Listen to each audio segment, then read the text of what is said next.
Chevella bus ప్రమాద ఘటనపై ప్రభుత్వం షాకింగ్ నిర్ణయం తీసుకుంది. ధర్నాలో పాల్గొన్న పలువురిపై కేసులు నమోదు చేస్తుంది. దాదాపు 25 మందిపై ఈ కేసు నమోదు చేసినట్లుగా పోలీసులు చెప్తున్నారు. చేవెళ్ల మీర్జాగూడ బస్సు ప్రమాదంలో 19 మందికి పైగా మృతి చెందిన విషయం మనకు తెలిసిందే. రోడ్డు విస్తరణ చేపట్టకపోవడం వల్లే ఈ ప్రమాదం జరిగిందని తాండూర్ డెవలప్మెంట్ ఫోరం స్థానికులు ఆందోళన వ్యక్తం చేశారు. ఓ కానిస్టేబుల్ ఇచ్చినటువంటి ఫిర్యాదుతో 25 మందిపై కేసు నమోదు చేసినట్లుగా తెలుస్తోంది. మనందరికీ తెలిసిందే ఈ ప్రమాదం ఎంత దారుణంగా జరిగిందో. ఒక టిప్పర్ లారీ బస్సు ఢీ కొట్టడంతో ఈ ప్రమాదం జరిగింది. 19 మంది ప్రాణాలు కోల్పోయారు. చాలా దారుణమైనటువంటి యాక్సిడెంట్ ఇది. 2 తెలుగు రాష్ట్రాలు షాక్ అయ్యాయి, కన్నీరు కార్చారు ఈ ప్రమాదంలో ప్రాణాలు కోల్పోయిన వారికి. మరోపక్క రోడ్లు సరిగా లేకపోవడం, గుంతలు ఉన్నాయనేది క్లియర్గా చెప్తున్నారు. ఓ పక్క బస్సు ఆ గుంతలను తప్పించడం కోసమే వచ్చి లారీని కొట్టిందని లారీ డ్రైవర్ చెప్తుంటే, లేదు లారీనే ఓవర్లోడ్తో ఆ గుంతలను తప్పించిపోయి వచ్చి మళ్ళీ బస్సును ఢీ కొట్టిందని చెప్పేసి బస్సులో ఉన్న వాళ్ళు చెప్తున్నారు. సో గుంతలు ఉన్నాయనేది క్లియర్గా తెలుస్తోంది. At the same time road విస్తరణ చేపట్టకపోవడం వల్లే ఈ ప్రమాదం జరిగింది అంటూ స్థానికులు ఆందోళన వ్యక్తం చేస్తే, ఆందోళన వ్యక్తం చేసిన 25 మంది మీద పోలీసులు కేసు నమోదు చేసినట్లుగా తెలుస్తుంది. But why? ప్రభుత్వం ఎందుకు ఇలా చేస్తుంది? అసలు వాళ్ళు ఏమైనా హింసాత్మక ఆందోళనలకు పాల్పడ్డారా? వాళ్ళ ఆందోళన వల్ల ఏదైనా జరగరాని ఘోరం జరిగిందా? లేకపోతే అసలు ఆందోళన వ్యక్తం చేయడమే తప్ప, అక్కడ ఉన్నటువంటి సమస్యను ఎత్తి చూపించడం తప్ప, ప్రభుత్వ వైఫల్యాన్ని చూపించడం తప్ప? ఒకవేళ నిజంగా ఎత్తి చూపిస్తే వెంటనే ప్రభుత్వం ఏం చేయాలి? ఒకవేళ దీనివల్ల ఏదైనా సమస్యలు వస్తున్నాయా రోడ్డు విస్తరణ చేపట్టకపోవడం వల్ల, అయితే వెంటనే మేము చేపడతామని చెప్పేసి యుద్ధ ప్రాతిపదికన అక్కడ పనులు చేయాలి. సహజంగా అయితే ఎవరైనా అలాగే రియాక్ట్ అవ్వాలి. But just see what's happening here. ఆందోళన చేసిన వాళ్ళ మీద కేసులు.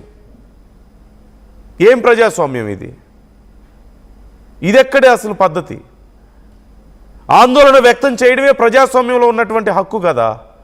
ఆ హక్కుని కాలరాస్తే ఎలా? 25 మంది మీద కేసులు నమోదు చేస్తున్నట్లుగా తెలుస్తోంది. ఈరోజే మనం చూసాం, ఆ బాధితుల కుటుంబానికి ఆ 3 కూతుర్లను కోల్పోయినటువంటి తండ్రికి చెక్కులు ఇస్తుంటే, నాకెందుకు ఈ చెక్కులు, నా కూతుర్లు వస్తారా, నా కూతుర్లు నాకు పంపిన శాలరీనా ఇది అంటూ తన కూతుర్లని తలుచుకొని ఆ తండ్రి గుండెలు బాదుకుంటూ ఏడ్చిన వీడియోని ఈరోజు మనం చూసాం. బాధితులందరి పరిస్థితి ఇదే, ఆ కుటుంబాల పరిస్థితి ఇదే. తమ కుటుంబ సభ్యుల ప్రాణాలు పోతే వాళ్ళ ప్రాణాలకు ఎవరిని బ్లేమ్ చేయాలో తెలియక, అంటే ఎవరు బాధ్యత దీనికి? లారీ డ్రైవర్ అని చెప్పి బస్సులో ఉన్న వాళ్ళు అంటారు, లేదు బస్సు డ్రైవరే అని చెప్పి లారీలో ఉన్న వాళ్ళు అంటారు. ఇవన్నీ కాదు, రోడ్లు గుంతలు ఉన్నాయి, రోడ్లు సరిగా లేదని చెప్పేసి స్థానికులు చెప్తున్నారు. Whom to blame? సరే, ఇక్కడ సమస్య ఒకటి ఉంది, దీనివల్ల ఇలాంటివి జరుగుతున్నాయని చెప్పినప్పుడు ప్రభుత్వం చేయాల్సిన పని రియలైజ్ అవ్వడం, వెంటనే అక్కడ ఉన్నటువంటి సమస్యను తొలగించడం, అంతే తప్ప సమస్యను చెప్పిన వాళ్ళని తొలగించడం కాదు, వాళ్ళ మీద కేసులు పెట్టడం కాదు. ఏం జరిగిందో తెలుసుకునే ప్రయత్నం చేద్దాం. పెట్రిషియా జాయిన్ అవుతున్నారు, ఇంకొంచెం క్లియర్గా మనం తెలుసుకుందాం. పెట్రిషియా, అక్కడ ఆందోళన చేసిన వాళ్ళ మీదే కేసులు పెడుతున్నట్లుగా తెలుస్తోంది.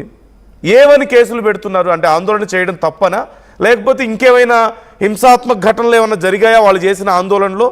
పోలీసులు ఏం చెప్తున్నారు? ఈ కేసుకు సంబంధించి డీటెయిల్స్ ఏంటి? ఎస్, ధర్నాలో పాల్గొన్న పరుగురు పైన కూడా దాదాపు 25 మంది పైన కూడా కేసు నమోదు చేశారు. గుంతల రోడ్లు, ఇష్టానుసారంగా ఉన్న రోడ్స్. దాదాపు తాండూరుకి చెందిన వాళ్ళే 14 మంది ఉన్న దాంట్లో నిరసన వ్యక్తం చేస్తాము. అది ఎక్కడ విధంగా మీకు తప్పుగా అనిపిస్తుంది? ఎంతోమంది అక్కడ చనిపోతూ ఉన్నారు, ఆ రోడ్లు సరిగ్గా లేదు. ఆ కుటుంబానికి సానుభూతిగా మేము ప్రశ్నించినాము, దాంట్లో తప్పేముంది? సాటి మనుషులుగా మేము ఆందోళన వ్యక్తం చేశారు. ఈ పోలీసులు ఎందుకు ఈ రాజకీయ ఒత్తిడి వల్లనే ఇదంతా చేస్తున్నారా, లేకపోతే మా కాన్స్టిట్యూషన్ ఇచ్చిన రైట్ ప్రకారం రైట్ టు ఆస్క్ అనేది కూడా మేము అడుగుతున్నాం కదా, దీంట్లో తప్పేముంది? ఎక్కడ కూడా మేము డిస్ట్రాయ్ చేయడము, ఆస్తులంతా ధ్వంసం చేయడము, ఉధృత వాతావరణం క్రియేట్ చేయడం, ఇదంతా కూడా ఎక్కడ జరగలేదు. ఏ వస్తువులు కూడా మేము పగలగొట్టలేము. కానీ ఒక కానిస్టేబుల్ ఇచ్చిన కంప్లైంట్ ప్రకారం మా మీద కేసులు నమోదు చేయడం, దాదాపు 25 మంది పైన కూడా కేసులు నమోదు చేశారు. ఈ బస్సు ప్రమాదం అంతా కూడా మా అందరినీ కలిచివేసింది. దాదాపు తాండూరుకి చెందిన వాళ్ళే 14 మంది ఉన్నారు. ఒకవైపు ఆ కుటుంబాలంతా కూడా రోడ్డు మీద పడిన పరిస్థితి. ఇప్పటికే ఆందోళన వ్యక్తం చేస్తున్నాము. మా బాధ ఎందుకు ప్రభుత్వం పట్టించుకోవట్లేదంటూ కూడా వాళ్ళు మాట్లాడుతున్న పరిస్థితి. ఇప్పటికే రోడ్డు సమస్యలు కూడా చాలా బాగా పెరిగిపోతున్నాయి, ఎవరు పట్టించుకోవట్లేదు.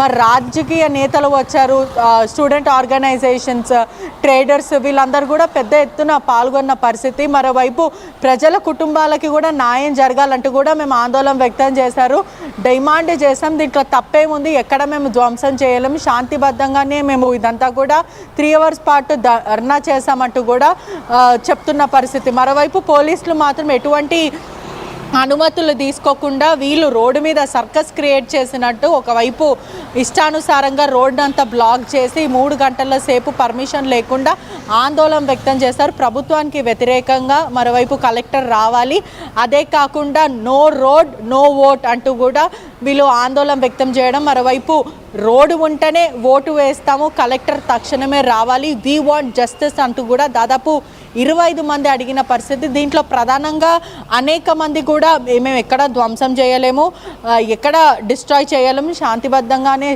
పీస్ ప్రొటెస్ట్ అనేది కూడా మేము చేసాము. మరోవైపు ఇంత ఎందుకు మా మీద కక్షగా కావాలనే కేసులు పెట్టారు, అది కూడా ఒక కానిస్టేబుల్ ఇచ్చిన కేసు ప్రకారం ఎందుకు పెట్టాల్సి వచ్చింది అంటే కేసు ఇప్పుడు పోలీసులు కేసు నమోదు చేసినా సరే ఏదో ఒక సమాధానం ఉండాలి కదా, ఫలానా నష్టం జరిగింది వీళ్ళ వల్ల, అందుకని మేము ఈ కేసు పెడుతున్నాం. కేవలం ప్రొటెస్ట్ చేసినందుకే కేసు పెట్టారా? అంటే ప్రభుత్వానికి వ్యతిరేకంగా మాట్లాడారను, లేదంటే ప్రభుత్వానికి ఆ బ్లేమ్ వస్తుందన్న కారణంతో కేసు పెట్టారా, లేకపోతే ఇంకేదైనా స్పెసిఫిక్ రీజన్ చూపిస్తున్నారా? Are we getting any details దానికి సంబంధించి? అనేక సెక్షన్స్ పైన కేసులు అనేక సెక్షన్ల పైన కేసులను నమోదు చేశారు. 223, 126/2, 292 బిఎన్ఎస్ యాక్ట్ల కింద కూడా కేసులు నమోదు. అంటే ఒకవైపు అక్కడున్న అట్మాస్ఫియర్ పీస్ని అంతా కూడా డిస్ట్రాయ్ చేయడము, పర్మిషన్ లేకుండా ధర్నాలు చేయడం, అక్కడున్న వాళ్ళని రెచ్చగొట్టే విధంగా కూడా ప్రవర్తించడం, ఇలా అనేక కేసుల పైన కూడా ఆ 25 మంది పైన కేసులు నమోదు చేశారు. ఇప్పటికే వాళ్ళందరూ కూడా ఆవేదన వ్యక్తం చేస్తున్నారు, ఆ కుటుంబానికి అన్యాయం జరిగింది, అందుకే మేము ప్రశ్నించాల్సి వచ్చింది, కానీ మా మీదనే వీళ్ళు కేసులు నమోదు చేశారు. ఒక కానిస్టేబుల్ ఇచ్చిన కేసును బట్టి, కంప్లైంట్ బట్టి ఎలా కేసు చేస్తారో, అదే కాకుండా పోలీసులు కూడా మమ్మల్ని ఇబ్బంది పెడుతున్నారంటూ కూడా అక్కడున్న తాండూరు వాసులు ఎంతో ఆవేదన వ్యక్తం చేస్తున్నారు. మరోవైపు పోలీసులు ఎటువంటి వీళ్ళు ప్రికాషన్స్ తీసుకోకుండా ముందుగానే పర్మిషన్ లేకుండా ఇలా ఆందోళన చేయడం, 3 గంటల సేపు ట్రాఫిక్ని నిలిపివేయడం, ప్రజలందరికీ కూడా ఇబ్బందికరమైన వాతావరణం క్రియేట్ చేశారు వీళ్ళంటూ కూడా పోలీసులు చెప్పుకుంటూ వస్తున్నారు. Right, thank you Patricia, thanks for the details.